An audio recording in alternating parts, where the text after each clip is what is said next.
복도 전체가 정적에 휩싸였습니다. 여죄수들은 믿을 수 없다는 표정으로 바닥을 바라보고 있었습니다.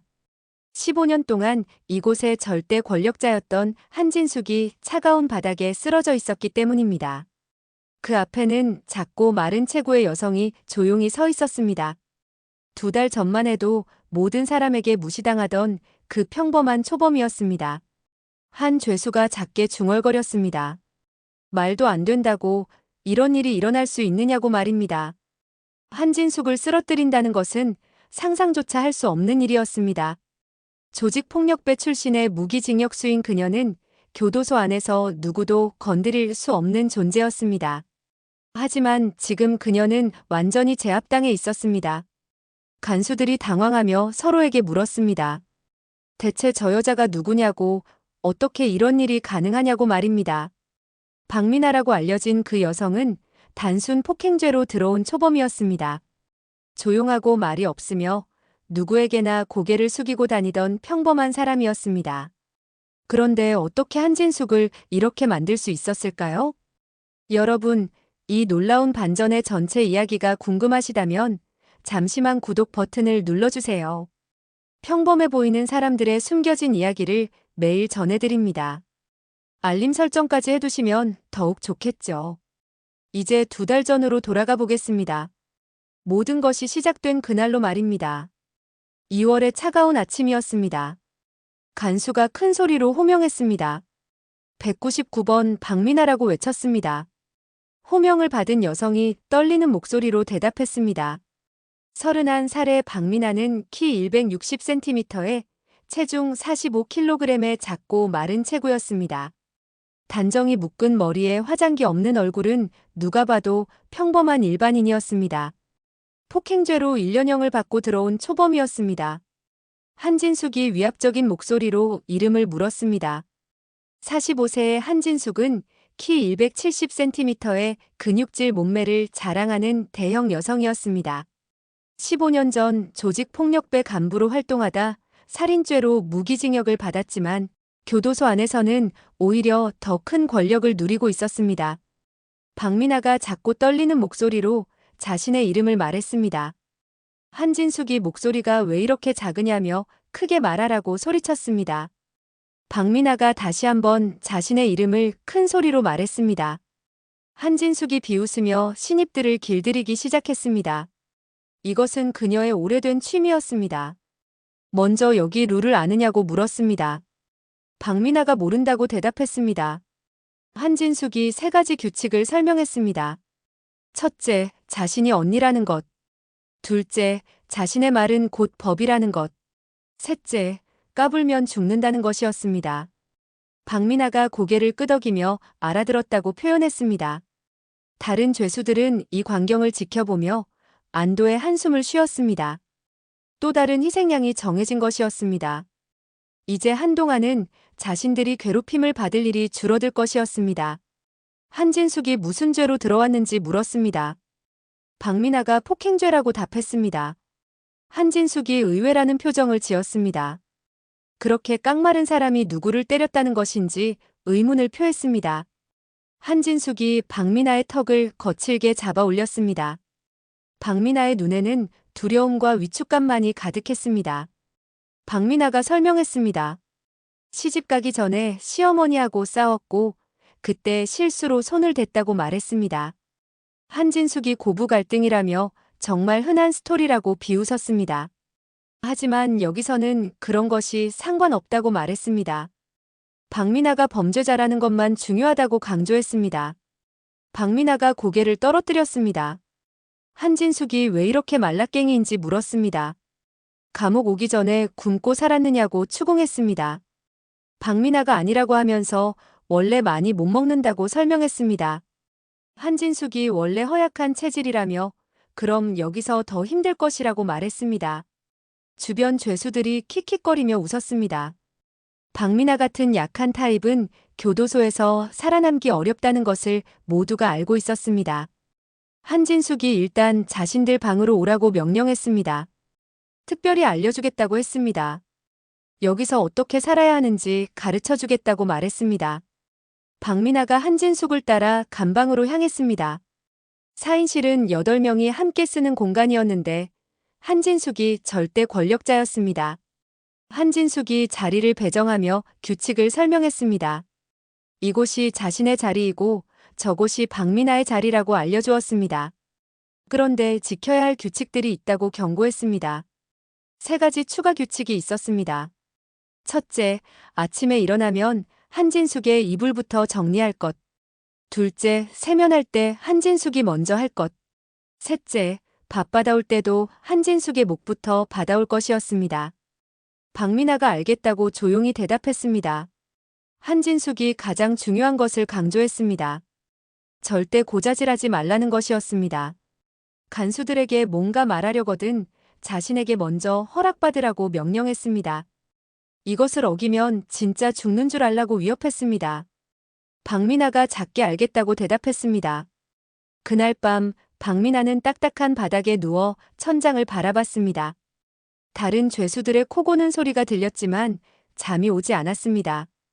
박미나는 속으로 생각했습니다. 이곳에서 살아남으려면 철저히 약자 역할을 해야 한다고 다짐했습니다. 박미나의 진짜 이름은 김서연이었습니다.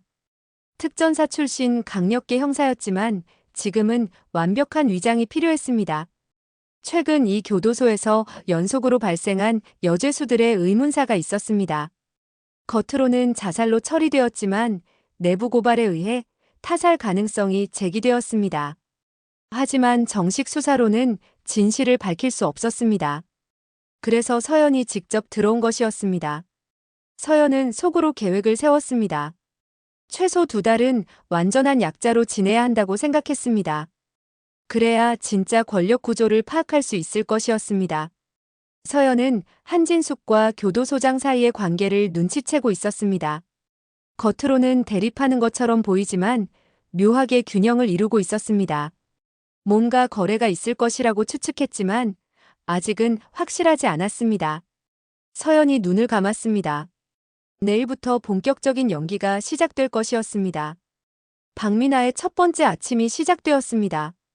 새벽 5시 30분 기상종이 울렸습니다. 다른 죄수들이 하나둘 일어나는 동안 박미나는 이미 깨어 있었습니다. 한진숙의 규칙을 어기지 않기 위해서였습니다. 박미나가 조심스럽게 한진숙의 이불을 정리하기 시작했습니다. 한진숙은 여전히 잠들어 있었지만 박미나는 소리나지 않게 세심하게 이불을 개었습니다. 한진숙이 눈을 떴을 때 이미 자신의 이불이 깔끔하게 정리되어 있는 것을 확인했습니다. 만족스러운 표정을 지으며 박미나를 바라봤습니다. 학습 능력이 빠르다고 중얼거렸습니다. 세면장에서 박미나는 한진숙이 씻을 때까지 뒤에서 기다렸습니다. 다른 죄수들도 이미 이런 위계 질서에 익숙해져 있었습니다. 아무도 한진숙보다 먼저 세면대를 사용하지 않았습니다. 한진숙이 세면을 마치고 나서야 박미나가 차례를 기다렸습니다. 하지만 물이 차가웠습니다. 한진숙이 따뜻한 물을 모두 사용한 후였기 때문입니다. 박미나는 표정 하나 바꾸지 않고 차가운 물로 세면했습니다. 식사 시간이 되었습니다. 박미나가 급식소에서 배식을 받으러 갔습니다. 한진숙의 지시대로 자신의 것보다 한진숙의 것을 먼저 받았습니다. 그리고 반찬이 많이 올려진 접시를 골라서 한진숙에게 전해주었습니다. 자신의 차례가 되었을 때는 이미 좋은 반찬들이 떨어진 후였습니다. 박미나는 별말 없이 남은 음식을 받아들었습니다. 양도 적고 질도 떨어지는 음식이었지만 불평하지 않았습니다. 식당에서 한진숙이 다른 죄수들과 대화하는 동안 박미나는 조용히 구석에서 식사했습니다.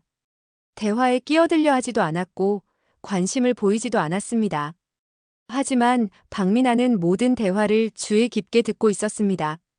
한진숙과 다른 죄수들 사이의 관계, 교도소 내부의 암묵적인 룰들, 그리고 간수들과의 미묘한 신경전까지 모든 것을 파악하고 있었습니다. 점심시간 후 교도소장이 순찰을 나왔습니다.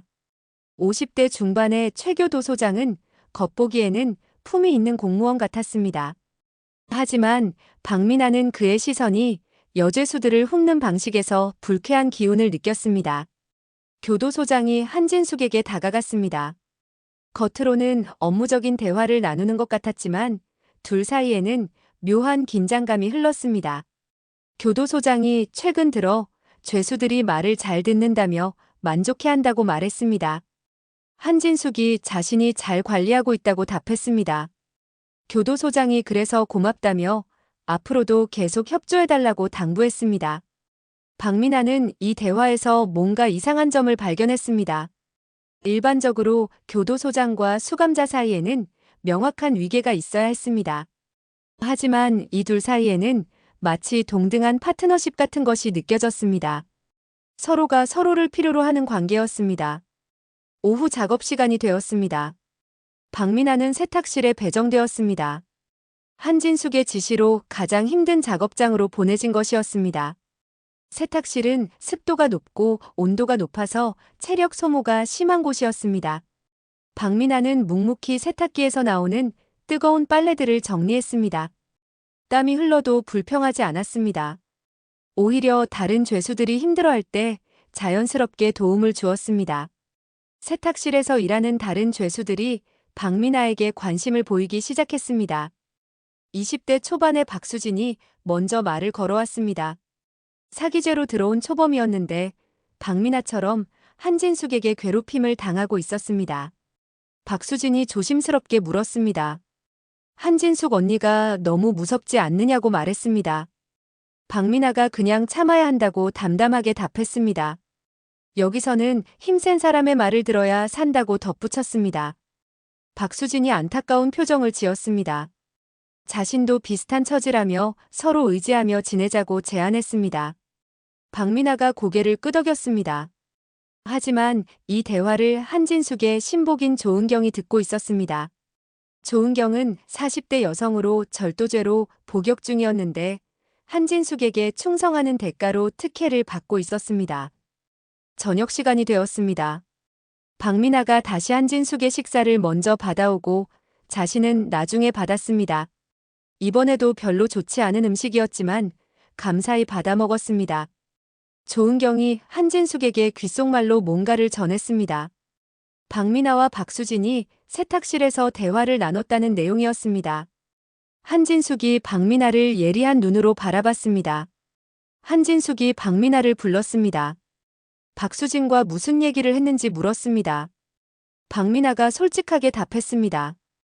그냥 일 얘기와 여기 생활이 힘들다는 이야기를 했다고 설명했습니다. 한진숙이 경고했습니다. 여기서는 함부로 친해지면 안 된다고 말했습니다. 특히 박수진 같은 애들과는 더더욱 조심해야 한다고 강조했습니다. 박수진이 예전에 문제를 일으킨 적이 있다고 덧붙였습니다. 박민아가 무슨 문제인지 궁금해했습니다. 한진숙이 설명했습니다. 박수진이 며칠 전 교도소장에게 불만을 토로한 적이 있다는 것이었습니다. 감방시설이 너무 열악하다고 항의했다고 했습니다. 그래서 박수진이 벌을 받았다고 한진숙이 말했습니다. 일주일간 독방에 갇혔고 식사도 제대로 못했다고 설명했습니다.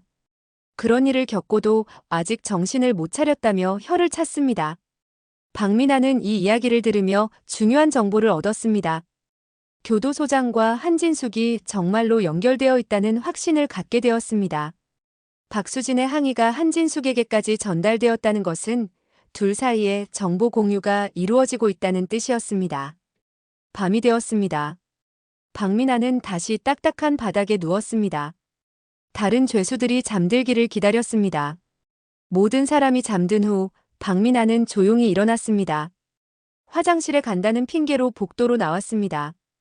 밤 시간대의 교도소 구조와 간수들의 순찰 패턴을 파악하기 위해서였습니다. 복도는 어둡고 조용했습니다. 간수들은 일정한 간격으로 순찰을 돌고 있었습니다. 박민아는 그들의 동선과 시간을 머릿속으로 계산했습니다. 교도소장실 근처를 지날 때 희미한 불빛이 새어나오는 것을 발견했습니다. 이 시간에 왜 교도소장실에 불이 켜져 있는지 궁금했습니다. 박민아가 조심스럽게 가까이 다가갔습니다. 문틈으로 들여다보니 교도소장이 혼자 책상에 앉아 뭔가를 정리하고 있었습니다. 서류들을 살펴보고 있는 것 같았습니다. 갑자기 교도소장의 전화가 울렸습니다. 교도소장이 전화를 받으며 누군가와 대화하기 시작했습니다. 박민아는 최대한 조용히 숨어서 대화 내용을 들으려 했습니다. 교도소장이 말했습니다. 최근에 또 한 명이 문제를 일으켰다고 했습니다.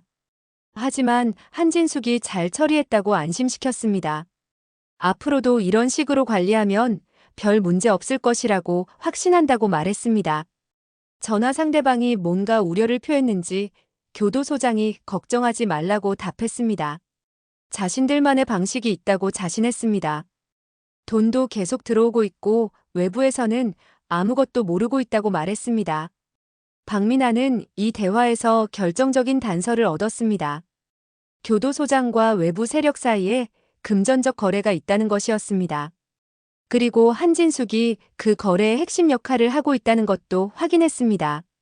박민아가 조용히 자리를 떠나려는 순간 바닥에 떨어진 작은 물건에 발이 걸렸습니다. 작은 소리가 났지만 조용한 복도에서는 제법 크게 들렸습니다. 교도소장이 전화를 끊고 문 쪽을 바라봤습니다. 박민아는 재빨리 화장실 쪽으로 몸을 숨겼습니다. 교도소장이 문을 열고 복도를 살펴봤지만 아무것도 발견하지 못했습니다. 잠시 후 교도소장이 다시 방으로 들어갔습니다. 박민아는 안도의 한숨을 쉬며 조용히 감방으로 돌아왔습니다. 침대에 누운 박민아는 오늘 얻은 정보들을 정리했습니다. 교도소장과 한진숙의 유착관계, 외부 세력과의 금전거래, 그리고 박수진 같은 문제 제기자들에 대한 탄압까지. 퍼즐 조각들이 하나씩 맞춰지고 있었습니다. 하지만 아직 전체 그림은 보이지 않았습니다. 더 많은 시간과 더 많은 정보가 필요했습니다. 박민아는 당분간 더 철저하게 약자 역할을 연기해야 한다고 다짐했습니다. 내일부터는 박수진과 조금 더 가까워져야 했습니다. 하지만 한진숙의 의심을 사지 않는 선에서 조심스럽게 접근해야 했습니다. 박수진이 알고 있는 정보가 수사의 중요한 단서가 될 수 있었습니다. 박민아가 눈을 감으며 내일의 계획을 세웠습니다. 진실에 한 발짝 더 다가서는 하루가 될 것이었습니다. 박민아의 열흘째 아침이었습니다. 이제 교도소 생활에 어느 정도 적응한 것처럼 보였습니다. 한진숙의 지시를 따르고 다른 죄수들과는 적당한 거리를 유지하며 조용히 자신의 일만 하는 모범적인 초범 죄수였습니다. 하지만 그날 아침 이상한 일이 벌어졌습니다. 박수진이 세탁실에 나타나지 않았습니다. 평소라면 박민아보다 먼저 와서 일을 시작하는 성실한 성격이었는데 그날은 보이지 않았습니다. 다른 죄수들에게 물어보니 박수진이 새벽에 복통을 호소했다고 했습니다. 의무실로 옮겨졌다는 소식이었습니다. 하지만 뭔가 이상했습니다. 어제까지만 해도 멀쩡했던 박수진이 갑자기 아플 이유가 없었습니다. 박민아는 불안한 마음으로 세탁실 일을 계속했습니다. 점심시간이 되어도 박수진은 나타나지 않았습니다. 의무실에서 치료받고 있다는 말만 반복될 뿐이었습니다. 오후에 한진숙이 세탁실에 나타났습니다. 평소에는 이런 작업장에 직접 오지 않던 그녀가 갑자기 나타난 것이었습니다. 한진숙이 박민아에게 다가와서 낮은 목소리로 말했습니다. 박수진이 어제 또 문제를 일으켰다고 전했습니다.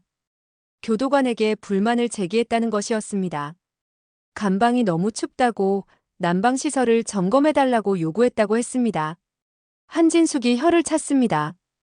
몇 번을 경고했는데도 말을 듣지 않는다고 불만을 표했습니다. 그래서 좀 더 확실한 교육이 필요하다고 판단했다고 설명했습니다. 박민아가 조심스럽게 물었습니다. 박수진이 정말 아픈 것인지 궁금하다고 말했습니다.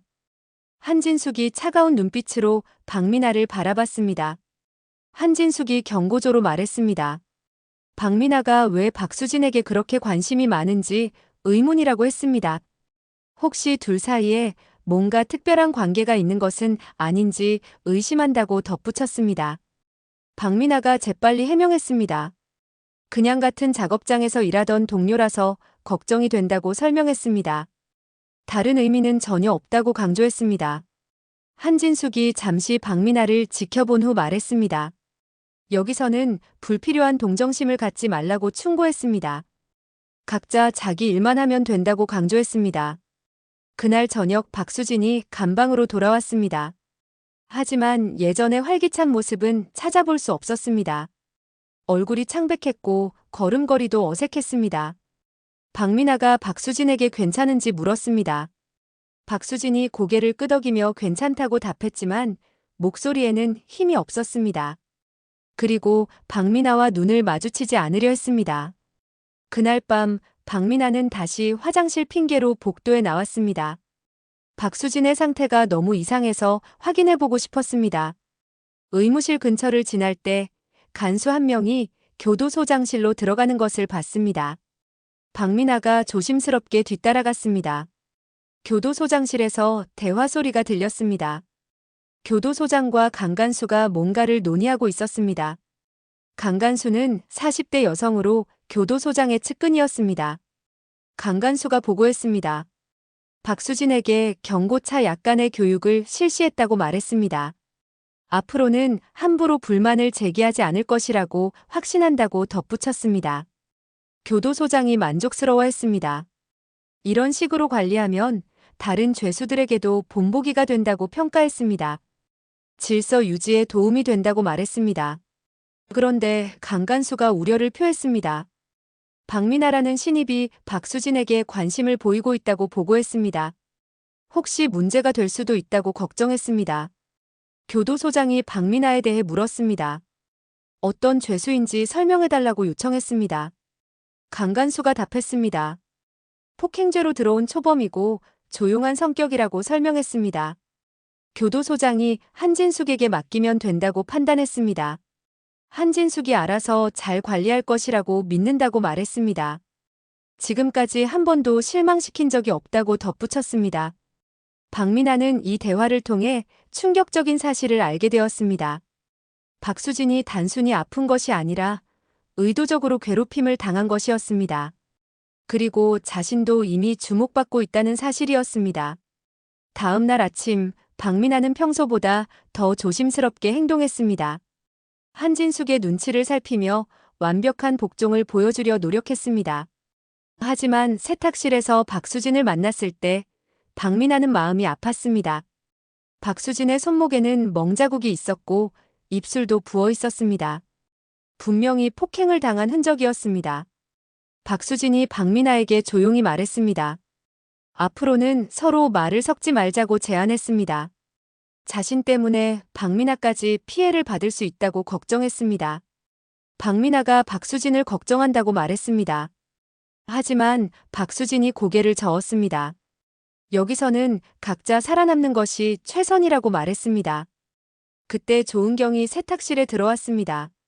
한진숙의 신복인 그녀가 박미나와 박수진의 대화를 지켜보고 있었습니다. 뭔가 수상한 표정을 지으며 둘을 번갈아 바라봤습니다. 조은경이 박미나에게 다가왔습니다. 한진숙 언니가 부른다고 전했습니다.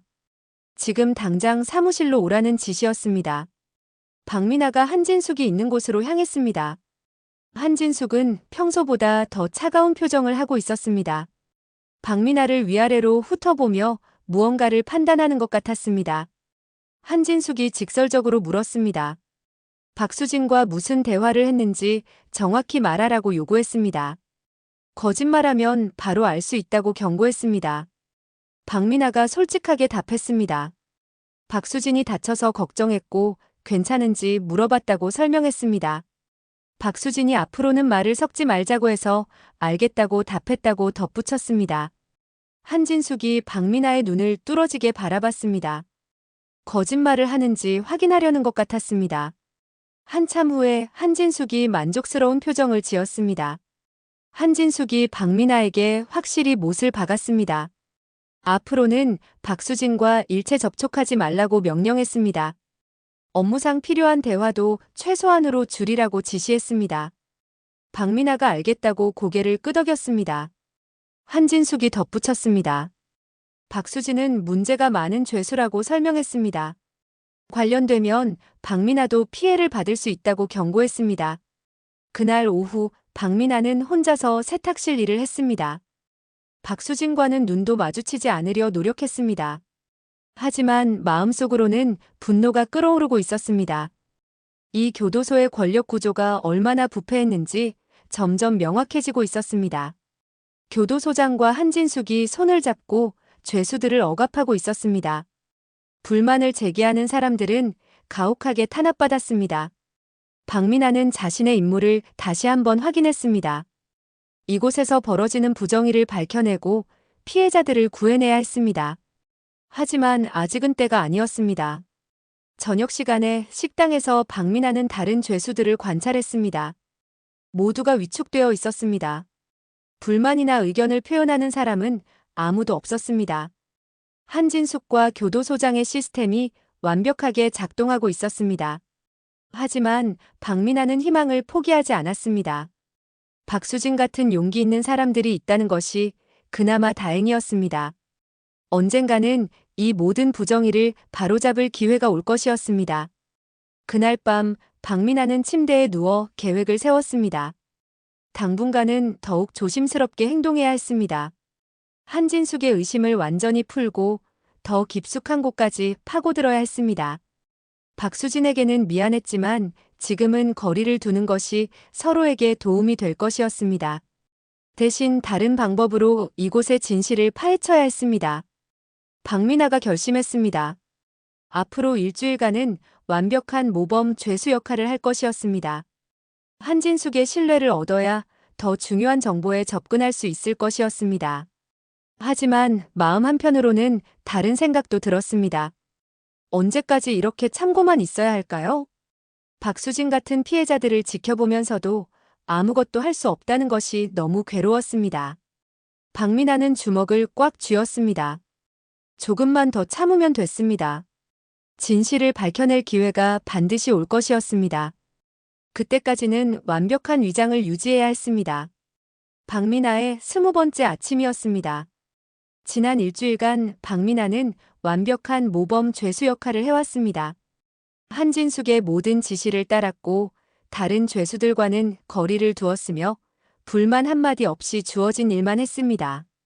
한진숙도 박민아에 대한 의심을 거두는 것 같았습니다. 이제 박민아를 완전히 길들여진 죄수로 인식하고 있었습니다. 오히려 다른 신입들에게 박민아를 모범 사례로 제시하기도 했습니다. 하지만 그날 아침 예상치 못한 일이 벌어졌습니다.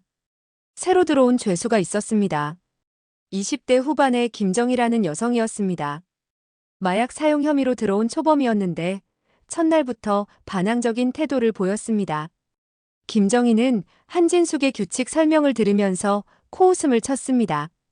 자신은 그런 것들을 따를 생각이 없다고 당당히 말했습니다. 바깥 세상에서도 누구에게 굽힐 줄 모르는 성격이었다고 자랑했습니다. 한진숙이 당황했습니다. 보통 신입들은 첫날부터 이렇게 대드는 경우가 거의 없었습니다. 대부분 분위기에 눌려서 순순히 따르게 되어 있었습니다. 한진숙이 김정희에게 경고했습니다. 여기서는 자신의 말이 법이라고 강조했습니다. 순순히 따르는 것이 정희에게도 좋을 것이라고 충고했습니다. 하지만 김정희는 전혀 움츠러들지 않았습니다. 오히려 더 도발적으로 나왔습니다. 자신은 아무나 무서워하지 않는다고 선언했습니다. 한진숙도 마찬가지라고 덧붙였습니다. 다른 죄수들이 긴장하기 시작했습니다. 이런 상황은 처음 보는 것이었습니다. 대부분 신입과 한진숙 사이의 갈등은 하루 만에 정리되곤 했습니다. 한진숙이 조은경과 다른 신복들에게 눈짓했습니다. 김정희를 제압하라는 신호였습니다. 보통 이런 식으로 문제를 해결해왔습니다. 3명의 여죄수가 김정희를 둘러쌌습니다. 한진숙이 마지막으로 기회를 줬습니다. 지금이라도 사과하고 복종하면 크게 혼내지 않겠다고 제안했습니다. 김정희가 비웃으며 거절했습니다. 자신을 건드리면 가만두지 않겠다고 위협했습니다. 바깥에 무서운 사람들을 알고 있다고 허세를 부렸습니다. 한진숙이 신호를 보냈습니다. 신복들이 김정희에게 달려들었습니다. 하지만 예상과 달리 김정희도 만만치 않게 저항했습니다. 격투가 벌어졌습니다. 박민아는 이 광경을 멀리서 지켜보고 있었습니다. 마음속으로는 김정희를 응원하고 있었지만 겉으로는 무표정을 유지했습니다. 개입할 수도 없었고 개입해서도 안 되는 상황이었습니다. 하지만 상황이 심각해지기 시작했습니다. 김정희가 한 명을 밀쳐내며 도망치려 했지만 나머지 두 명이 붙잡았습니다. 그리고 한진숙이 직접 나섰습니다. 한진숙의 주먹이 김정희의 얼굴을 강타했습니다. 김정희가 바닥에 쓰러졌습니다. 하지만 한진숙은 그것으로 끝내지 않았습니다. 계속해서 발로 차기 시작했습니다. 다른 죄수들이 숨을 죽이고 지켜봤습니다. 평소에도 한진숙의 폭력은 유명했지만 이번에는 유독 잔혹했습니다. 김정희가 제대로 저항하지 못하는 상황에서도 계속 구타했습니다. 박민아의 주먹이 저절로 쥐어졌습니다. 특전사 출신의 본능이 꿈틀거렸습니다. 저런 일방적인 폭력을 보고만 있을 수 없었습니다. 김정희가 바닥에서 신음했습니다. 이미 의식이 몽롱한 상태였습니다. 하지만 한진숙은 멈출 생각이 없었습니다. 오히려 더 격렬하게 구타했습니다. 그때 박민아가 한 걸음 앞으로 나갔습니다. 자신도 모르게 몸이 움직인 것이었습니다. 하지만 곧 멈춰 섰습니다. 아직 때가 아니었습니다. 한진숙이 박민아의 움직임을 눈치챘습니다. 무슨 일인지 물었습니다. 박민아가 얼른 변명했습니다. 너무 무서워서 뒤로 물러나려 했다고 설명했습니다. 한진숙이 박민아를 의심스럽게 바라봤습니다. 뭔가 이상하다는 표정이었습니다. 박민아의 움직임이 일반인과는 달랐기 때문입니다. 박민아가 재빨리 연기했습니다. 다리가 후들거린다며 벽에 기댔습니다. 이런 폭력을 처음 봐서 놀랐다고 해명했습니다. 한진숙이 잠시 박민아를 지켜본 후 다시 김정희에게 집중했습니다. 마지막으로 발로 한 번 더 찬 후에야 멈췄습니다. 김정희가 바닥에 쓰러진 채 움직이지 않았습니다. 숨은 쉬고 있었지만 의식을 잃은 것 같았습니다. 얼굴은 피투성이가 되어 있었고 몸 곳곳에 멍이 들어 있었습니다. 한진숙이 다른 죄수들을 둘러봤습니다. 이것이 자신에게 대드는 사람들의 최후라고 경고했습니다. 앞으로는 이런 일이 일어나지 않기를 바란다고 덧붙였습니다. 죄수들이 고개를 끄덕였습니다. 모두가 공포에 질려 있었습니다. 한진숙의 폭력성을 새삼 실감하는 순간이었습니다. 간수들이 뒤늦게 나타났습니다.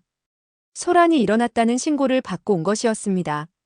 하지만 이미 모든 것이 끝난 후였습니다. 한진숙이 간수들에게 설명했습니다. 신입 죄수가 갑자기 발작을 일으켜서 쓰러졌다고 거짓말했습니다. 다른 죄수들도 모두 한진숙의 말에 동조했습니다. 간수들이 김정희를 의무실로 옮겼습니다. 한진숙의 설명을 그대로 믿는 것 같았습니다. 아니면 진실을 알면서도 모른 척하는 것일 수도 있었습니다. 그날 오후 박민아는 세탁실에서 혼자 일했습니다. 아침에 본 장면이 계속 머릿속에 맴돌았습니다. 김정희의 신음소리와 한진숙의 잔혹한 표정이 잊혀지지 않았습니다. 박민아는 자신의 선택에 대해 고민했습니다. 개입했어야 했을까요? 아니면 지금처럼 참는 것이 맞을까요? 수사관으로서의 임무와 인간으로서의 양심 사이에서 갈등했습니다. 저녁 시간에 김정희가 의무실에서 돌아왔습니다. 얼굴에는 붕대가 감겨 있었고 걸음걸이도 어색했습니다. 하지만 놀랍게도 정희의 눈빛은 꺾이지 않았습니다. 한진숙이 김정희에게 다가갔습니다. 이제 정신을 차렸는지 물었습니다. 앞으로는 말을 잘 들을 것인지 확인했습니다. 김정희가 고개를 끄덕였습니다. 하지만 그 표정에는 굴복보다는 복수심이 더 강하게 드러나 있었습니다. 한진숙도 그것을 눈치챘는지 불만스러운 표정을 지었습니다. 그날 밤 박민아는 다시 화장실 핑계로 복도에 나왔습니다. 김정희의 상태를 확인해보고 싶었습니다. 김정희의 간방 근처를 지날 때 작은 소리가 들렸습니다. 김정희가 누군가와 통화하고 있는 것 같았습니다. 휴대폰을 몰래 숨겨두었던 것이었습니다. 김정희가 누군가에게 도움을 요청하고 있었습니다. 자신이 교도소에서 괴롭힘을 당하고 있다고 호소했습니다. 빨리 구해달라고 간청했습니다. 박민아는 이것이 위험한 상황이라는 것을 직감했습니다. 김정희의 통화가 발각되면 더 큰 문제가 될 수 있었습니다. 그리고 한진숙의 분노는 김정희뿐만 아니라 다른 죄수들에게도 향할 것이었습니다. 박미나가 조심스럽게 김정희의 감방 근처로 다가갔습니다. 김정희에게 위험하다고 경고해야 했습니다. 하지만 그때 복도 저편에서 발소리가 들렸습니다. 간수가 야간 순찰을 돌고 있었습니다. 김정희도 발소리를 듣고 재빨리 통화를 끊었습니다. 박미나가 재빨리 화장실로 몸을 숨겼습니다. 간수가 지나간 후에 다시 김정희의 감방으로 향했습니다. 김정희가 박미나를 보고 놀랐습니다. 왜 여기 있는지 의아해했습니다. 박미나가 조용히 설명했습니다. 통화하는 소리를 들었다고 말했습니다. 김정희가 당황했습니다. 다른 사람이 들었다면 큰일이라고 걱정했습니다. 박미나가 안심시켰습니다. 자신은 말하지 않겠다고 약속했습니다. 하지만 박미나가 경고했습니다. 앞으로는 더 조심해야 한다고 충고했습니다. 발각되면 김정희뿐만 아니라 다른 사람들도 피해를 받을 수 있다고 설명했습니다. 김정희가 박미나를 새롭게 바라봤습니다. 다른 죄수들과는 뭔가 다르다는 느낌을 받았습니다. 더 차분하고 신중했습니다. 김정희가 조심스럽게 물었습니다. 박미나가 정말 폭행죄로 들어온 것인지 의문을 표했습니다. 뭔가 다른 것 같다고 말했습니다. 박미나가 재빨리 부인했습니다. 자신은 그냥 평범한 사람이라고 강조했습니다. 다만 여기서 오래 지내다 보니 눈치가 빨라진 것 같다고 설명했습니다. 김정희가 박미나에게 부탁했습니다. 혹시 한진숙의 약점 같은 것을 알고 있는지 물었습니다. 복수할 방법을 찾고 있다고 털어놨습니다. 박미나가 고개를 저었습니다. 그런 생각은 하지 말라고 충고했습니다. 더 큰 화를 당할 수 있다고 경고했습니다. 하지만 김정희는 포기할 생각이 없었습니다. 언젠가는 한진숙에게 복수하겠다고 다짐했습니다. 이런 굴욕을 그냥 넘어갈 수 없다고 분노했습니다. 박미나는 김정희의 마음을 이해했습니다. 하지만 지금은 참아야 할 때라고 생각했습니다. 성급한 행동은 더 큰 화를 부를 뿐이었습니다. 박미나가 김정희에게 마지막으로 당부했습니다. 며칠만 조용히 지내달라고 부탁했습니다. 시간이 지나면 상황이 나아질 수도 있다고 희망을 주었습니다. 김정희가 마지못해 고개를 끄덕였습니다. 박미나에 대한 신뢰가 생긴 것 같았습니다. 박미나가 자신의 감방으로 돌아오면서 생각했습니다. 김정희 때문에 상황이 복잡해졌습니다. 언제 폭발할지 모르는 시한폭탄 같은 존재였습니다. 하지만 한편으로는 기회일 수도 있었습니다. 김정희의 반항 정신을 잘 활용하면 한진숙 시스템의 균열을 만들 수 있을지도 몰랐습니다.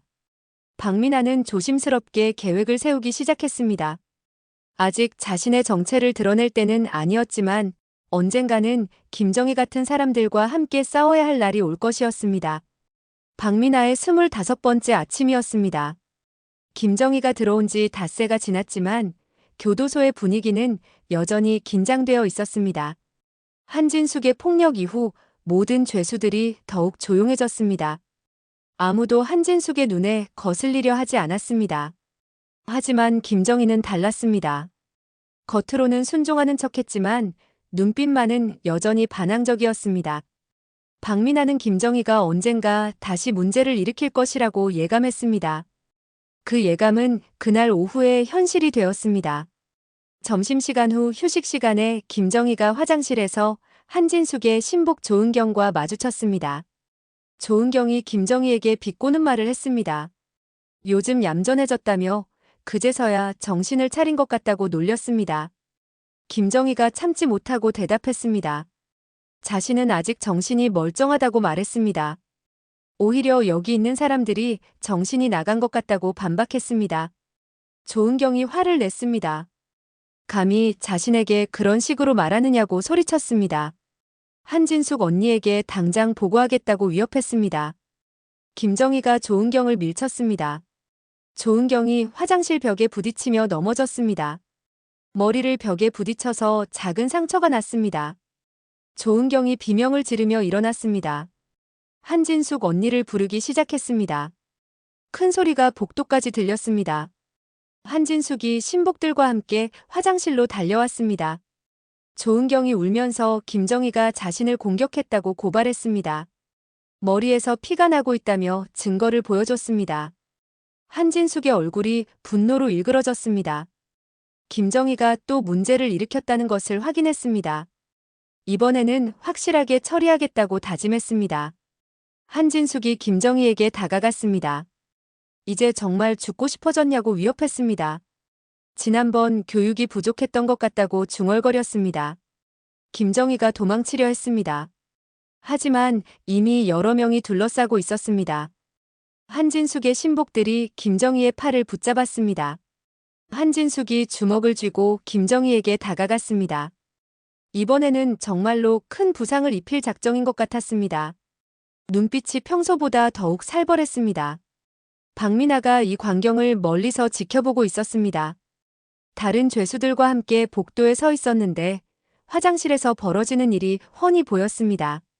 한진숙의 주먹이 김정희의 얼굴을 향해 날아갔습니다. 김정희가 눈을 감고 몸을 움츠렸습니다. 이번에는 정말 큰 부상을 당할 것 같았습니다. 바로 그때였습니다. 박미나가 갑자기 앞으로 뛰어나갔습니다. 순식간에 화장실로 달려가서 한진숙과 김정희 사이에 끼어들었습니다. 한진숙의 주먹이 박미나의 어깨를 스쳤습니다. 모든 사람이 놀랐습니다. 박미나가 갑자기 개입한 것도 놀라웠지만 그 속도가 더욱 놀라웠습니다. 마치 훈련받은 사람처럼 빠르고 정확한 움직임이었습니다. 한진숙이 당황했습니다. 박미나가 왜 갑자기 나타났는지 이해할 수 없었습니다. 그리고 박미나의 움직임이 일반인과는 확실히 달랐습니다. 박미나가 재빨리 설명했습니다. 실수로 넘어져서 굴러왔다고 거짓말했습니다. 복도에서 발을 헛디뎌서 이쪽으로 굴러떨어졌다고 해명했습니다. 하지만 한진숙은 납득하지 못했습니다. 박미나의 움직임을 다시 생각해봤습니다. 절대 실수로 굴러온 것이 아니었습니다. 의도적으로 달려온 것이 분명했습니다. 한진숙이 박미나를 의심스럽게 바라봤습니다. 정말 실수였는지 다시 한번 물었습니다. 박미나가 고개를 끄덕이며 확신했습니다. 김정희가 이 기회를 놓치지 않았습니다. 박미나가 개입한 틈을 타서 몸을 빼려고 했습니다. 하지만 한진숙의 신복들이 여전히 붙잡고 있었습니다. 한진숙이 다시 김정희에게 집중하려 했습니다. 하지만 박미나가 계속 그 자리에 서 있었습니다. 일어날 생각을 하지 않았습니다. 박미나가 조심스럽게 말했습니다. 자신이 다쳤을 수도 있으니 의무실에 가야 할 것 같다고 호소했습니다. 어깨가 아프다고 호소했습니다. 한진숙이 짜증을 냈습니다. 이 상황에서 박미나가 방해만 하고 있다고 생각했습니다. 빨리 비키라고 명령했습니다. 하지만 박미나는 쉽게 비키지 않았습니다. 계속 어깨가 아프다고 호소하면서 시간을 끌었습니다. 김정희가 조금이라도 더 회복할 시간을 주려는 것이었습니다. 그때 간수가 나타났습니다.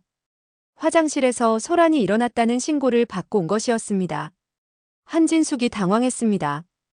간수가 상황을 파악하려 했습니다. 무슨 일이 일어났는지 설명해달라고 요구했습니다. 한진숙이 얼른 거짓말을 준비했습니다. 한진숙이 설명했습니다. 김정희가 화장실에서 미끄러져 넘어졌다고 말했습니다. 그래서 자신들이 도와주려고 했는데 박미나까지 실수로 굴러와서 복잡해졌다고 덧붙였습니다. 간수가 박미나에게 다쳤는지 물었습니다. 박미나가 어깨가 좀 아프다고 답했습니다. 간수가 의무실에 가보라고 권했습니다. 김정희도 의무실에 가야 할 것 같다고 간수가 판단했습니다. 얼굴에 멍이 들어있었기 때문입니다. 한진숙이 당황했지만 거부할 수 없었습니다. 결국 박미나와 김정희가 함께 의무실로 향했습니다. 한진숙은 분노했지만 어쩔 수 없었습니다. 간수 앞에서는 더 이상 폭력을 행사할 수 없었습니다. 의무실에서 박미나와 김정희가 나란히 치료받았습니다. 박미나는 별다른 부상이 없었지만 김정희는 얼굴에 약을 발라야 했습니다. 김정희가 박미나에게 조용히 감사 인사를 전했습니다. 박미나 때문에 더 큰 부상을 피할 수 있었다고 말했습니다. 박미나가 겸손하게 답했습니다. 그냥 우연히 그런 일이 일어났다고 설명했습니다. 하지만 김정희는 그것이 우연이 아니라는 것을 알고 있었습니다. 김정희가 다시 한번 물었습니다. 박민아가 정말 평범한 사람인지 의문을 표했습니다. 움직임이 너무 빠르고 정확했다고 지적했습니다. 박민아가 부인했습니다. 자신은 그냥 운동을 좀 했을 뿐이라고 설명했습니다. 학생 때 육상을 했어서 반사신경이 좀 빠른 편이라고 거짓말했습니다. 하지만 김정희는 확신했습니다. 박민아에게는 뭔가 특별한 것이 있다고 생각했습니다. 일반인과는 확실히 다른 무언가가 있었습니다. 의무실에서 나온 후 두 사람은 조심스럽게 대화했습니다. 김정희가 박민아에게 부탁했습니다. 앞으로 자신을 도와달라고 간청했습니다. 박민아가 난처해했습니다. 도와주고 싶지만 자신도 위험해질 수 있다고 설명했습니다. 한진숙이 이미 의심하고 있다고 걱정했습니다. 김정희가 약속했습니다. 박민아에게 피해가 가지 않도록 조심하겠다고 맹세했습니다. 하지만 언젠가는 한진숙에게 복수하고 싶다고 털어놨습니다. 박민아는 김정희의 마음을 이해했습니다. 하지만 아직은 때가 아니라고 생각했습니다. 더 신중하게 접근해야 했습니다. 그날 저녁 한진숙이 박민아를 불렀습니다. 오늘 일에 대해 다시 한번 확인하고 싶다고 말했습니다. 한진숙이 박민아에게 정말 실수였는지 재차 물었습니다. 박민아가 확신에 찬 목소리로 답했습니다. 정말 실수로 굴러갔다고 거짓말했습니다. 하지만 한진숙의 의심은 깊어졌습니다. 박민아의 움직임이 계속 머릿속에 맴돌았습니다. 분명히 뭔가 숨기고 있는 것이 있었습니다. 한진숙이 조은경에게 지시했습니다. 앞으로 박민아를 더 자세히 감시하라고 명령했습니다. 뭔가 이상한 점이 있으면 즉시 보고하라고 당부했습니다. 박민아는 한진숙의 의심을 감지했습니다. 앞으로 더욱 조심해야 한다고 다짐했습니다. 하지만 동시에 김정희를 완전히 포기할 수도 없었습니다. 그날 밤 박민아는 침대에 누워 생각했습니다. 오늘의 행동이 너무 성급했을까요? 아니면 불가피한 선택이었을까요? 하지만 후회하지는 않았습니다.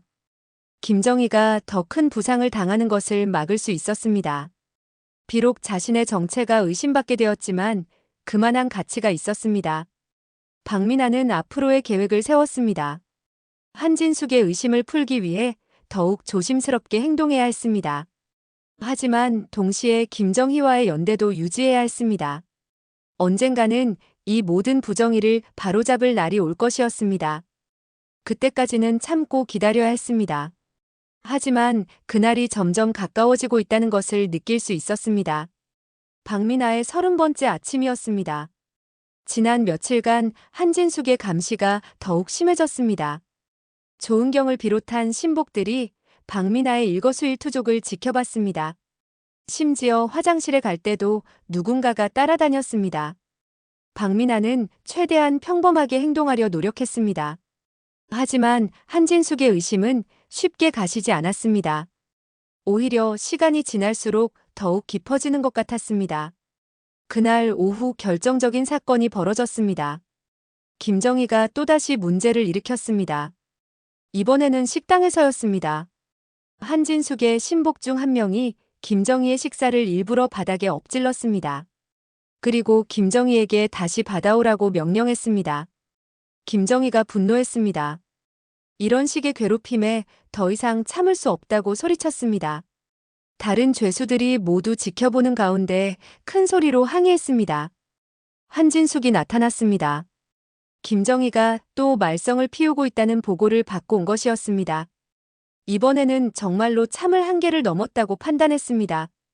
한진숙이 김정희에게 다가갔습니다. 마지막 경고라고 말했습니다. 지금 당장 무릎을 꿇고 사과하면 봐주겠다고 제안했습니다. 김정희가 거부했습니다. 자신은 잘못한 것이 없다고 주장했습니다. 오히려 한진숙과 그 패거리들이 잘못되었다고 맞섰습니다. 한진숙의 얼굴이 분노로 일그러졌습니다. 이제 더 이상 참을 수 없었습니다. 김정희를 완전히 굴복시켜야 한다고 결심했습니다. 한진숙이 신복들에게 신호를 보냈습니다.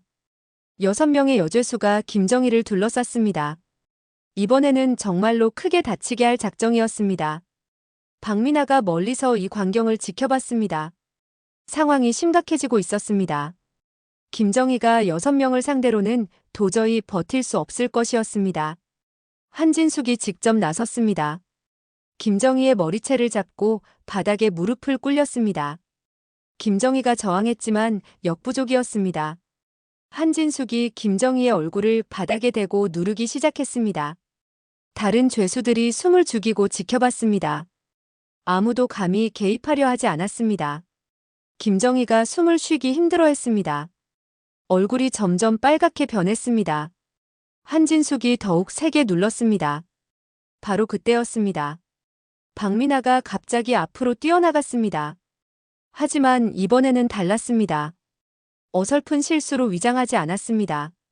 정확하고 빠른 움직임으로 직진했습니다. 박미나가 한진숙에게 도달하는 데 걸린 시간은 불과 2초였습니다. 한진숙이 뒤돌아볼 틈도 없었습니다. 박미나의 손이 한진숙의 손목을 정확히 잡았습니다. 그리고 특수한 기법으로 압박했습니다. 한진숙이 아픔을 참지 못하고 김정희를 놓았습니다. 모든 사람이 놀랐습니다. 박미나의 움직임이 완전히 달랐기 때문입니다. 마치 전문가처럼 정확하고 효율적이었습니다. 한진숙이 박미나를 바라봤습니다. 손목이 아팠지만 그보다도 놀라움이 더 컸습니다. 박미나가 어떻게 이런 기술을 쓸 수 있는지 이해할 수 없었습니다. 박미나가 한진숙에게 말했습니다. 그만하라고 조용히 요청했습니다. 김정희가 숨을 못 쉰다고 걱정을 표했습니다. 한진숙이 분노했습니다. 박미나가 감히 자신에게 명령한다고 생각했습니다. 박미나를 밀쳐내려 했습니다. 하지만 박미나는 움직이지 않았습니다. 한진숙의 힘으로는 박미나를 밀어낼 수 없었습니다. 박미나의 중심이 완벽하게 잡혀 있었습니다. 한진숙이 당황했습니다. 자신보다 작고 마른 박미나가 이렇게 버틸 수 있다는 것이 믿어지지 않았습니다. 한진숙이 신복들에게 도움을 요청했습니다. 박미나를 제압하라고 명령했습니다. 3명의 여죄수가 박미나에게 달려들었습니다. 박미나가 움직였습니다. 이번에는 더 이상 숨길 필요가 없었습니다. 진짜 실력을 보여줄 때가 온 것이었습니다. 첫 번째 공격자의 팔을 잡고 관절기를 걸었습니다. 두 번째 공격자는 발목을 걸어 넘어뜨렸습니다. 세 번째 공격자는 어깨를 잡고 바닥에 제압했습니다. 모든 것이 10초 안에 끝났습니다. 3명의 여죄수가 바닥에 쓰러져 있었고 박미나는 여전히 서 있었습니다. 식당이 완전히 조용해졌습니다. 모든 사람이 박미나를 바라봤습니다. 믿을 수 없다는 표정들이었습니다. 한진숙이 박미나를 뚫어지게 바라봤습니다. 이제 확신했습니다. 박미나는 절대 평범한 사람이 아니었습니다. 한진숙이 물었습니다. 박미나가 도대체 누구냐고 추궁했습니다. 어떻게 이런 실력을 갖게 되었냐고 따졌습니다.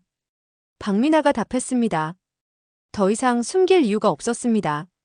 자신의 진짜 이름은 김서연이라고 밝혔습니다. 한진숙이 김서연이라는 이름을 되뇌었습니다. 어디서 들어본 것 같다고 중얼거렸습니다. 서연이 계속 설명했습니다. 자신은 강력계 형사라고 밝혔습니다. 이 교도소의 수사 때문에 위장 입소했다고 털어놨습니다. 모든 죄수들이 경악했습니다. 한 달 동안 함께 지낸 박미나가 사실은 경찰이었다는 것을 알게 되었습니다. 한진숙이 더욱 놀랐습니다. 경찰이 왜 여기에 있는지 이해할 수 없었습니다. 무슨 수사인지 물었습니다. 서연이 답했습니다. 최근 이 교도소에서 발생한 의문사들을 조사하고 있다고 설명했습니다. 겉으로는 자살로 처리되었지만 타살 가능성이 있다고 밝혔습니다. 한진숙의 얼굴이 창백해졌습니다. 서연이 무엇을 알고 있는지 궁금해졌습니다. 혹시 자신과 교도소장의 관계도 알고 있는지 걱정되었습니다. 서연이 한진숙에게 경고했습니다. 지금까지의 행동들이 모두 기록되고 있다고 말했습니다. 앞으로는 더 이상 죄수들을 괴롭히면 안 된다고 경고했습니다. 하지만 한진숙은 쉽게 물러서지 않았습니다. 서연이 경찰이라고 해서 여기서는 아무 권한이 없다고 반박했습니다. 자신이 여전히 이곳의 실세라고 주장했습니다. 서연이 냉정하게 답했습니다. 권한이 없어도 상관없다고 말했습니다. 죄수들을 보호하는 것이 자신의 임무라고 강조했습니다. 한진숙이 분노했습니다. 서연에게 직접 덤벼들었습니다. 자신의 권위를 지키기 위해서는 서연을 굴복시켜야 한다고 생각했습니다. 하지만 서연은 한진숙과는 차원이 다른 실력자였습니다. 특전사 출신의 격투 기술과 경찰 수사관의 냉철함이 결합된 상대였습니다. 한진숙의 공격을 쉽게 피하고 반격했습니다. 한진숙이 바닥에 쓰러졌습니다. 서연이 한진숙의 팔을 뒤로 꺾어 제압했습니다. 한진숙이 항복을 선언했습니다. 서연의 실력을 인정할 수밖에 없었습니다. 15년간 교도소를 지배해왔지만 서연 앞에서는 무력했습니다. 서연이 한진숙을 일으켜 세웠습니다. 그리고 모든 죄수들에게 선언했습니다. 앞으로는 더 이상 괴롭힘이나 폭력이 없을 것이라고 약속했습니다. 김정희가 서연에게 감사 인사를 전했습니다. 처음부터 서연이 뭔가 다르다고 생각했다고 말했습니다. 이제야 그 이유를 알게 되었다고 덧붙였습니다. 다른 죄수들도 서연을 새롭게 바라봤습니다. 한 달 동안 함께 고생했던 동료가 사실은 자신들을 보호하러 온 경찰이었다는 것을 알게 되었습니다. 하지만 서연은 알고 있었습니다. 진짜 싸움은 이제부터 시작이라는 것을 말입니다. 한진숙을 제압했지만 교도소장과 외부 세력이 남아 있었습니다. 그리고 서연이 정체를 드러낸 이상 그들도 본격적으로 대응해 올 것이었습니다. 더 큰 위험이 기다리고 있었습니다. 서연이 김정희와 다른 죄수들에게 당부했습니다. 앞으로 며칠간은 더욱 조심해야 한다고 경고했습니다. 진짜 적들이 아직 남아있다고 설명했습니다. 그날 밤 서연은 침대에 누워 계획을 세웠습니다. 한진숙을 제압했지만 이것은 시작에 불과했습니다. 교도소장과의 최종 대결이 남아있었습니다. 서연은 각오를 다졌습니다. 이제 더 이상 숨을 필요가 없었습니다. 진짜 정의를 실현할 때가 온 것이었습니다. 그날 밤 교도소는 완전히 다른 곳이 되었습니다. 서연이 정체를 드러내고 한진숙을 제압한 후 죄수들의 분위기가 완전히 바뀌었습니다. 15년간 억눌렸던 공포가 해방감으로 바뀌었습니다. 모든 사람이 조금씩 목소리를 내기 시작했습니다. 하지만 서연은 긴장을 늦추지 않았습니다. 진짜 적은 아직 움직이지 않았기 때문입니다. 새벽 2시 서연의 예상이 현실이 되었습니다. 교도소장실에 불이 켜졌습니다. 최교도 소장이 긴급히 누군가와 통화하고 있었습니다. 서연이 조심스럽게 접근해서 대화 내용을 들었습니다. 교도소장이 다급하게 보고했습니다. 한진숙이 제압당했다고 말했습니다. 박민아라는 죄수가 사실은 위장 수사관이었다고 설명했습니다. 전화 상대방이 크게 놀라는 것 같았습니다. 교도소장이 진정시키려 했지만 상대방의 분노가 전화기 너머로 전해졌습니다. 교도소장이 해명했습니다. 자신도 몰랐다고 변명했습니다. 한진숙이 관리를 잘한다고 믿었는데 이런 일이 벌어졌다고 털어놨습니다. 전화 상대방이 지시했습니다. 당장 서연을 제거하라고 명령했습니다. 더 이상 방치하면 모든 것이 발각될 수 있다고 경고했습니다. 교도소장이 주저했습니다. 경찰을 죽이는 것은 너무 위험하다고 걱정했습니다. 외부에서 수사가 들어올 수 있다고 우려했습니다. 하지만 전화 상대방은 단호했습니다. 이미 너무 많은 것을 알고 있다고 판단했습니다. 살려두면 모든 조직이 위험해진다고 강조했습니다. 교도소장이 마지못해 동의했습니다. 내일 아침에 사고를 만들어서 처리하겠다고 약속했습니다. 다른 죄수들도 함께 정리해야 할 것 같다고 덧붙였습니다. 서연이 이 대화를 듣고 충격을 받았습니다. 예상보다 훨씬 큰 조직이 연루되어 있었습니다. 그리고 내일 아침에 자신과 다른 죄수들이 위험에 처할 것이었습니다. 서연이 재빨리 움직였습니다. 먼저 김정희와 박수진을 깨웠습니다. 상황을 설명하고 대비책을 세워야 했습니다. 김정희가 놀라며 물었습니다. 정말 내일 아침에 공격이 있을 것인지 확인했습니다. 서연이 확신한다고 답했습니다. 박수진이 두려워했습니다. 어떻게 해야 하는지 서연에게 물었습니다. 서연이 진정시키며 계획을 설명했습니다. 서연이 다른 죄수들도 조용히 깨웠습니다. 상황을 설명하고 함께 대처하자고 제안했습니다. 처음에는 믿지 못하던 죄수들도 서연의 진지한 표정을 보고 동의했습니다. 한진숙도 깨어났습니다. 서연이 한진숙에게도 상황을 설명했습니다. 내일 아침에 모든 죄수들이 위험해질 것이라고 경고했습니다. 한진숙이 당황했습니다. 교도소장이 정말 그런 일을 할 것인지 의문을 표했습니다. 지금까지는 단순한 거래 관계라고 생각했는데 살인까지 저지를 줄은 몰랐다고 털어놨습니다. 서연이 한진숙에게 진실을 물었습니다. 교도소장과 어떤 거래를 했는지 정확히 말해달라고 요구했습니다. 한진숙이 망설이다가 털어놨습니다. 교도소장이 외부 조직과 연결되어 있다고 설명했습니다. 여죄수들을 이용해서 돈을 벌고 있었다고 밝혔습니다. 서연이 더 자세한 설명을 요구했습니다. 한진숙이 계속 말했습니다. 일부 죄수들을 외부로 빼내서 불법 노동에 동원했다고 설명했습니다. 그 대가로 돈을 받았다고 털어놨습니다. 한진숙이 더 충격적인 사실을 밝혔습니다. 최근 의문사한 죄수들은 모두 이 사실을 알게 된 사람들이었다고 증언했습니다. 입을 막기 위해 제거되었다고 설명했습니다. 서연이 분노했습니다. 예상보다 훨씬 심각한 범죄였습니다. 단순한 교도소 비리가 아니라 조직적인 인신매매와 살인이었습니다. 한진숙이 후회한다고 말했습니다. 처음에는 단순히 교도소 생활을 편하게 하려던 것뿐이었다고 해명했습니다. 이렇게 큰 범죄에 연루될 줄은 몰랐다고 변명했습니다. 서연이 한진숙에게 제안했습니다. 이제라도 잘못을 바로잡을 기회라고 말했습니다. 함께 교도소장과 외부 조직을 막자고 제안했습니다. 한진숙이 고민했습니다. 자신도 이미 너무 깊이 연루되어 있었습니다. 하지만 더 이상 죄수들이 죽는 것을 보고 싶지 않았습니다. 한진숙이 동의했습니다. 서연과 함께 싸우겠다고 결심했습니다. 지금까지의 죄를 조금이라도 속죄하고 싶다고 말했습니다. 서연이 전체 계획을 설명했습니다. 내일 아침 공격이 시작되면 모든 죄수들이 한 곳에 모여야 한다고 지시했습니다. 서로를 보호하면서 외부에 신호를 보내야 한다고 설명했습니다. 김정희가 물었습니다. 외부에 어떻게 신호를 보낼 것인지 궁금해했습니다. 서연이 답했습니다.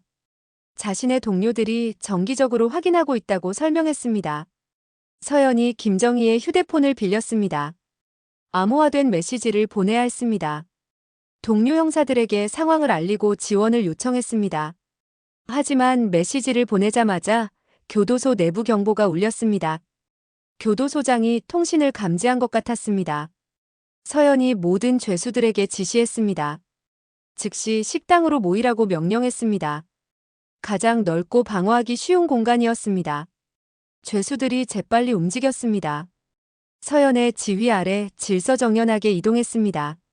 한진숙도 서연을 도와서 죄수들을 안내했습니다. 식당에 도착했을 때 이미 간수들이 대기하고 있었습니다. 평소보다 많은 수의 간수들이 무장하고 있었습니다. 교도소장이 나타났습니다. 차가운 표정으로 서연을 바라봤습니다. 게임이 끝났다고 선언했습니다. 서연이 교도소장에게 맞섰습니다. 모든 범죄를 알고 있다고 경고했습니다. 외부에 이미 신고했다고 블러핑했습니다. 교도소장이 비웃었습니다. 아무도 오지 않을 것이라고 확신했습니다. 이곳은 자신의 영역이라고 주장했습니다. 교도소장이 간수들에게 지시했습니다. 모든 죄수들을 제압하라고 명령했습니다. 저항하면 진압봉을 사용해도 좋다고 허가했습니다. 간수들이 죄수들에게 다가왔습니다. 하지만 죄수들은 도망치지 않았습니다. 서연과 한진숙을 중심으로 단결했습니다. 서연이 앞장섰습니다. 간수들의 공격을 막아냈습니다. 한진숙도 서연을 도와서 싸웠습니다.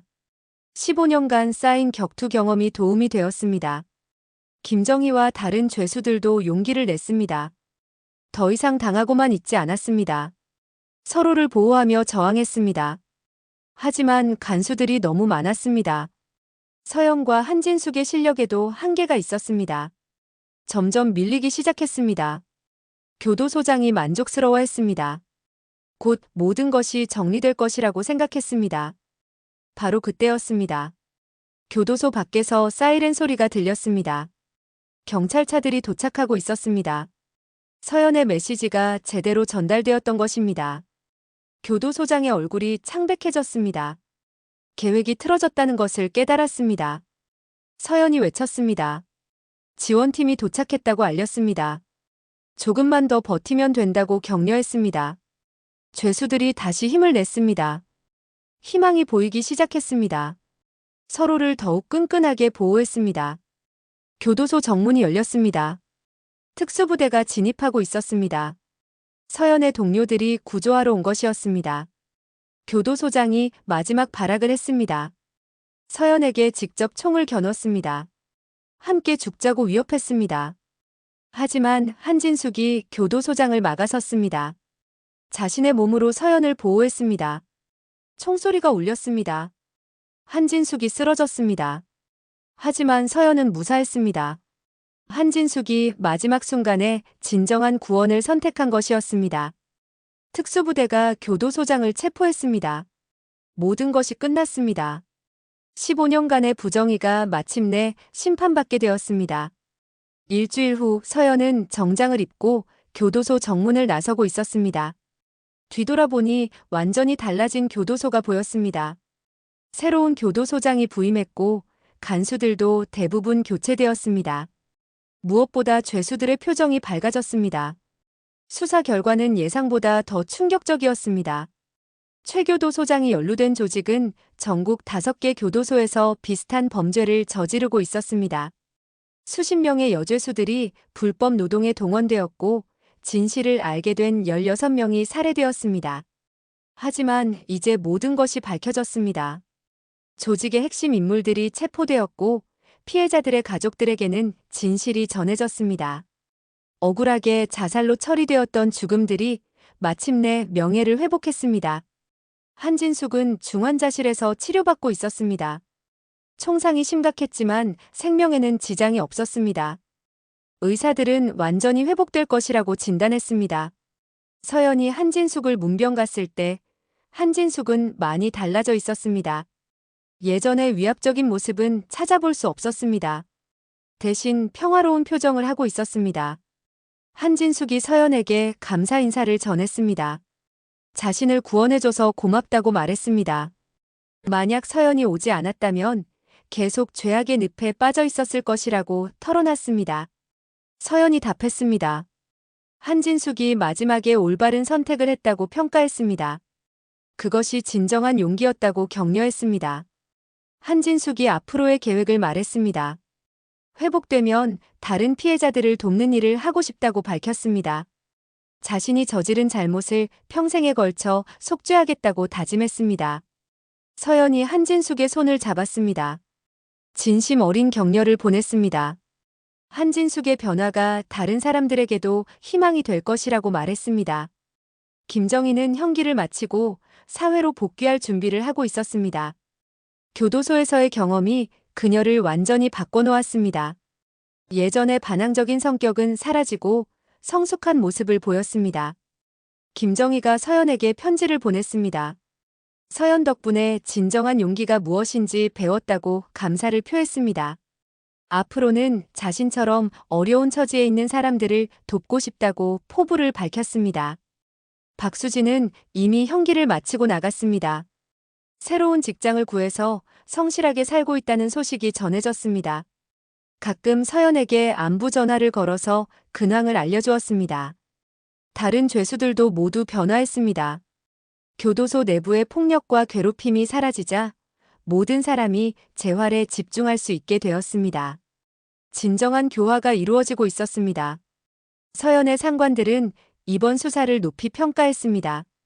위험한 위장 수사를 성공적으로 마무리했을 뿐만 아니라 거대한 범죄 조직까지 해체했기 때문입니다. 하지만 서연에게는 다른 의미였습니다. 단순히 범죄자들을 체포한 것이 아니라 진정한 인간 구원을 이뤄낸 것이었습니다. 한진숙의 변화가 그 증거였습니다. 서연이 동료들에게 말했습니다. 이번 사건을 통해 배운 것이 많다고 털어놨습니다. 때로는 가해자도 피해자일 수 있다는 것을 깨달았다고 설명했습니다. 한진숙처럼 환경과 상황에 의해 잘못된 길로 빠진 사람들도 있다고 말했습니다. 그런 사람들에게는 처벌보다 구원의 기회가 필요하다고 강조했습니다. 서연의 이야기는 동료들에게도 깊은 감동을 줬습니다. 단순히 법을 집행하는 것이 아니라 진정한 정의가 무엇인지 생각해보게 만들었습니다. 한 달 후 서연은 새로운 사건을 담당하게 되었습니다. 또 다른 곳에서 도움이 필요한 사람들이 있었습니다. 하지만 이번에는 다른 마음가짐이었습니다.